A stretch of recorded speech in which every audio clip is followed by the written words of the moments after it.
If we thought crypto was polarizing, NFTs are that times 10. Are they real? Are they cool? Are they awesome? Are they nonsense? Are they a cash grab? Are they even anything real at all? Well, today we heard that the Olympics now have NFTs. In this episode of Tech First with John Koetsier, I chat with Harrison Schulman and Francisco Lopez, both co-founders of one of the newest NFT marketplaces, New Renaissance. New Renaissance is the first to create an NFT out of a major sports championship icon. In this case, Danny Green's NBA championship ring.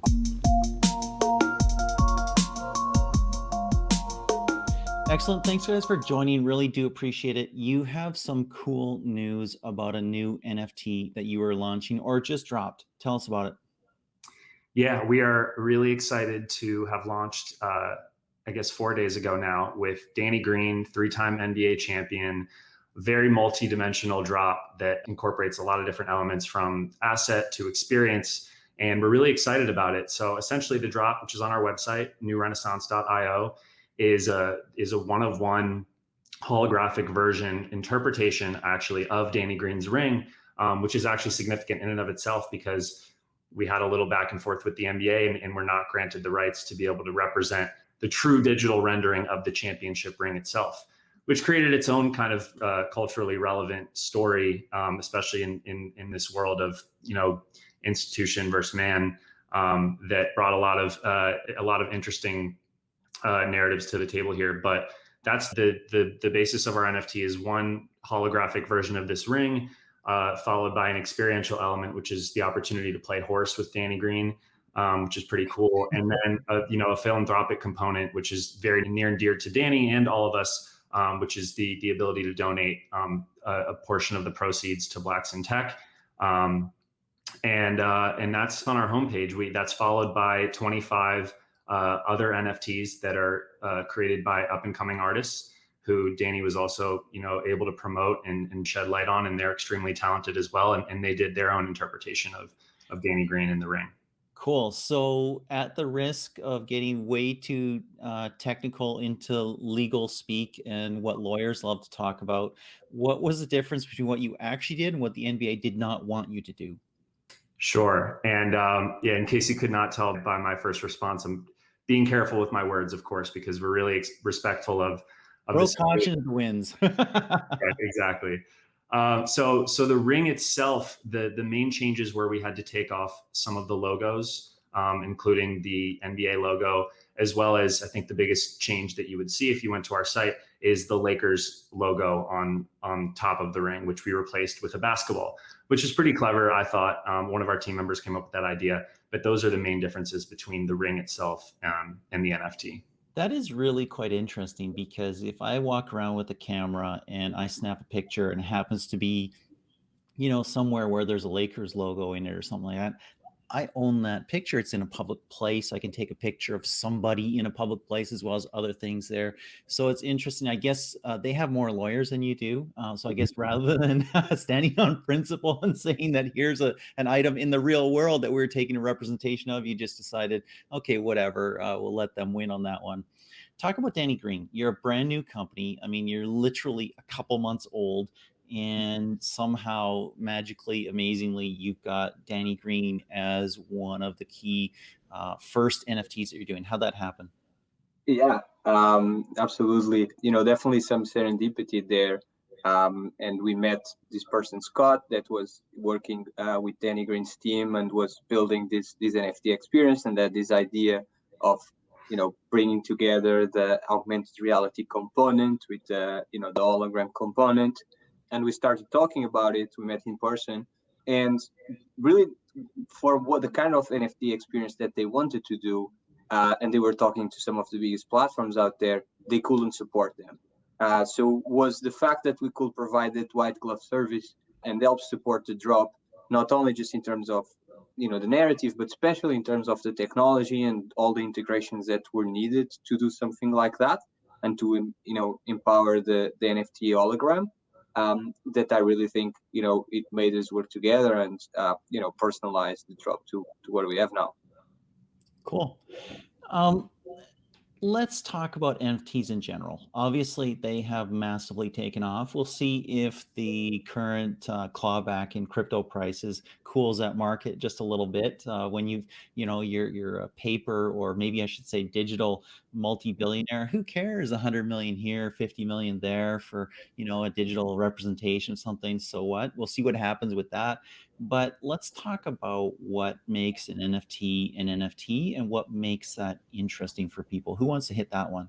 Yes, I think I'll start. So I think one of the great challenges, but also opportunities with NFTs is how to appeal to a very broad audience, because as you said, and as is true, a lot of the big ticket items are going to people who were already liquid enough to be able to spend the money on these different digital assets that are typically NFTs. And I think that's how the industry, how we saw this space begin, which was just to offer a virtual autograph or a picture or video of someone, a famous musician's backstage concert, their very first concert.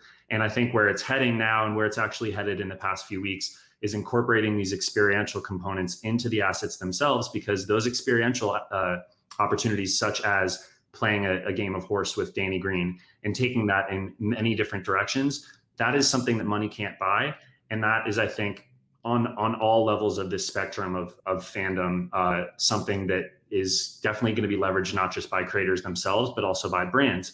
Imagine a brand that gives, in an auction or a flat out purchase to a group of select fans who, if they buy an avatar representative of that brand, or the token, which is sort of another path here, but they actually are granted the rights to vote on the next cover of said outlet, and said media channel. And that's a way to really bring people into the decision making, which is what this decentralized universe, I think, is becoming all about. It's about community, and it's about giving everyone a say. And that's a great way for brands and creators to tie in their fan following in a really cool, engaging, and unique way. Yeah, and go ahead. Yeah, sorry, just to add up to that great question, NFT, just to the basic principle, just a technology that allows you to authenticate and prove that their artist, the piece digital art, is the original, which is breakthrough. And for us, we really, as people that, for example, sports fans will get the sports jersey and put that jersey on the wall. We think that the future is for you to be able to have these collectibles that are digital, and maybe you host them through some hardware, such as the Portal hologram that we partner up with as well on this drop. And you can have that in your house, and you can have a digital version of the ring that is 3D instead of having the jersey. So we really think that's something that NFT as a technology enables, and it's a natural progression of the world. You can think about not only on sports, but an artist, kind of like as a parallel with what you have in sculpture today. It is interesting when you look at the scope of what NFTs can be, right? If you look at maybe what Beeple has done or something like that, you see that there's an actual artist who's been creating art for a long time in a digital space, has gotten really good at it and well known, and has been able to absolutely monetize that incredibly well. You see sort of the NBA Top Shot type of scenario, where it's kind of the modern version of collectible trading cards, right? Where you get a few seconds of motion perhaps, and the rights to that trading card. Maybe not exclusive, maybe exclusive, depends. You also see an incredible swell of crappy art from people who say, oh, NFTs are hot. Boom, I'll take a picture of random XYZ thing. And there you go, right? There's an NFT. It's one of. Buy it for $1 million. It's, the junk in my gym floor or something like that, whatever, right? And so you've got some sort of mix there. What you've kind of added there, and Harrison, you kind of refer to that, is the idea of community. If you own this, or if you own one of, you belong to a club, and belonging to that club gives you some privileges. Do you see that as kind of a third way? Yeah, I think those privileges also come in the form of something that's unlockable over time, meaning generative art, which is what a lot of people are talking about as an upcoming trend, current trend, but really upcoming trend in 2021, is the idea that the next Marvel or Disney could be decentralized, and the next Mickey Mouse could be a JPEG, because these, NFTs are now in an advanced way, I think are the opportunity to create something, put something out there, and grant someone the rights to be able to build on that and monetize that in certain ways, depending on, the agreement between the buyer and the seller. But those are ways to really encourage decentralized content creation, is how I would put it. Let's get a little bit deep and a little bit hardcore, because the idea of an NFT is that you own the original, you own the one of, right? And that's a hard concept in the digital space, because somewhere that image was created, and that image was created on somebody's computer, somebody's laptop, and then perhaps transferred. Where does it live after that? We've seen NFTs, for instance, where the original is gone, so you own a record in a blockchain that links to some place that is broken. Link rot, basically, in the NFT age, and you have a certificate saying that you have something, but you don't have the thing. And what does that mean when I can have an exact copy of a JPEG, or what, the original is actually on your laptop and I'm getting the copy? Yeah, it's a great question. So, for us, that's actually, when we started doing this, we realized that we needed to have a legal certificate assigning the rights to the NFT, and deciding, typically in a non-commercial license, and a license to exhibit and showcase that.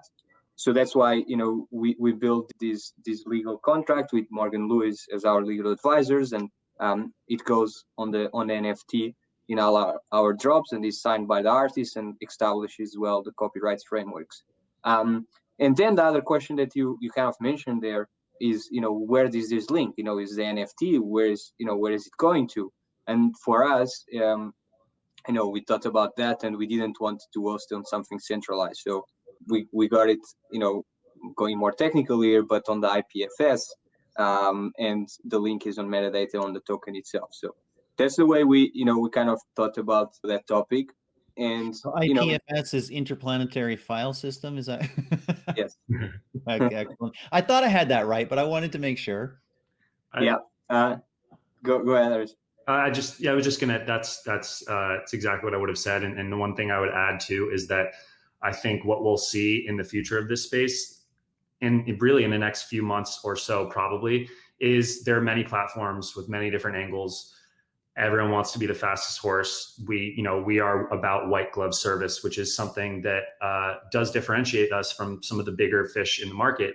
But at the same time, there will be some consolidation and correction in the market in the next few months. And I think what form that will take is the platforms that are focused on interoperability, which is something that we're absolutely laser focused on, especially as we've just launched, because that answers your question of what if a platform really shuts down and you bought this NFT and you can't move it to OpenSea or another platform, or even if this one dies and you move it to OpenSea, then what? What is it? And that's something that I think every player in this space, both existing and new entrant wise, are trying to figure out how to best approach. And Harrison, how to display, showcase, and enjoy your collection of NFTs, right? So I have this collection. I'm not a big collector. As I look at my collection of various things over there in the other room, but I'm not a huge collector. But I collected hockey cards as a kid. I'm Canadian. I'm from Vancouver, right? And you could look through your hockey cards. You could trade your hockey cards. You could do a lot of different things with them. That experience of the pleasure of ownership is something that isn't done extremely well in a lot of NFT marketplaces. What are you going to do about that? Yeah, I think Francisco will have some things to say, but I'll jump in first, which is to say, first of all, the immediate solution to that a lot of companies are looking to solve, and we ourselves are looking to create our own proprietary product, is hardware to be able to display these NFTs. And that, I think, is probably the most intuitive answer. If you asked anyone, what am I going to do with this digital image or video? It's to display it, which is really cool and is happening. And we will /are living in a world where, especially with this new, with the Gen Zs, in the generation where you will have massive screens on your walls showing off the highlight clip of LeBron dunking in the finals game. And you own that clip, and this is your own art gallery in your home. And anytime someone goes to your house, they'll see that. And we took that to the max with the Sandy Green drop. So that's, I think, the first obvious answer. But then I think in addition to that, it's really the opportunity to build a long-lasting, really a lifelong relationship between the creator and the buyer, so that over time there are either pieces of content that are unlockable, experiences that are unlockable, or just overall creating a dynamic between the creator and the buyer to give them an opportunity to flex on their friends this NFT they create, which is both an asset, and I know that is the word that we use all the time. It really is to flex on their friends, either with the asset that they create or the relationship that they now have, however however close or however exclusive, with that creator that expands and is dynamic over time. So one of the most interesting things about NFTs to me, very nebulous concept, obviously very new and hard to understand for a lot of people who are not in tech, or maybe who are even in tech and think that this is the next blockchain um, uh, magic show. But one of the best things about NFTs is the ability of creators to retain certain rights in their creation, which you never had. And so you had starving artists who made amazing works of art and sold for pennies. And then all of a sudden people are selling them for tens of millions of dollars, right? And they get zero benefit out of that. Is that happening on your platform as well? How's that work? Absolutely. That's one of the greatest innovations and applications of NFTs, is really for physical art too, being able to put it on an RFID chip on your painting and be able to trace the purchase history so that the buyer receives perpetual royalties every time it sells, which is just enormously groundbreaking for the art world, and is something that we offer. That is not something that differentiates us, but I'm actually proud to say that, because it means that all these other platforms realize that one of the true, very real benefits is being able to provide artists with royalties, and every platform is doing it slightly differently in terms of percentage. But most players that I've seen in the space are offering that, which in and of itself, everything else aside, is truly groundbreaking. So interesting to think about where this could go in the future. I mean, you think about rentable artwork. You think about a subscription to artwork, a subscription so that I rotate through this company's amazing collection of digital art, or whatever the case might be, unlocks a lot of very interesting things that nobody born 80 years ago would ever even be able to imagine. Very cool stuff. What's the next step? What do you think some of the pricing will be on this Danny Green piece? Next step, well, I'll answer the pricing on the Danny Green piece. We are hoping for a very high bid and many bids to come, but definitely don't want to get ahead of ourselves and speak too directly on that. But we are really excited about the drop. We do have a lot of other things in the works, which is not the focus of these next 2 days. But since you asked, creators and brands, a lot of conversations going on to be able to leverage the platform that we created, as well as the tech that we built in 2 months, is something that has really been of great interest to a lot of the people that we've been talking to, both on the investor side, but also the creator side, people who appreciate the value of hiring a development team and in a very short period of time putting together a very minimal but very elegant platform. And that is a shameless plug to our development team, because they are the backbone of this company. And also really our entire dynamic has been, I said, our platform and our values and our identity and brand is about community. And that's really representative of the makeup of this team. Truly, our development team is based in Nepal. There are 200 developers. And then the founding team is, one guy from Portugal, another guy from Nepal. And then I am the only American in the group here, but I'm so incredibly humbled to be with this incredibly diverse group. All of us are honestly equally motivated, excited, and committed to this company and this brand and this vision that we have. And that's what we hope and know that will, spread and disseminate to everyone that we work with and everyone that we bring on into the platform, which again, just is really all about community that we've been able to cultivate here. Excellent. Well, thank you so much for your time. Thank you so much, John. Great conversation.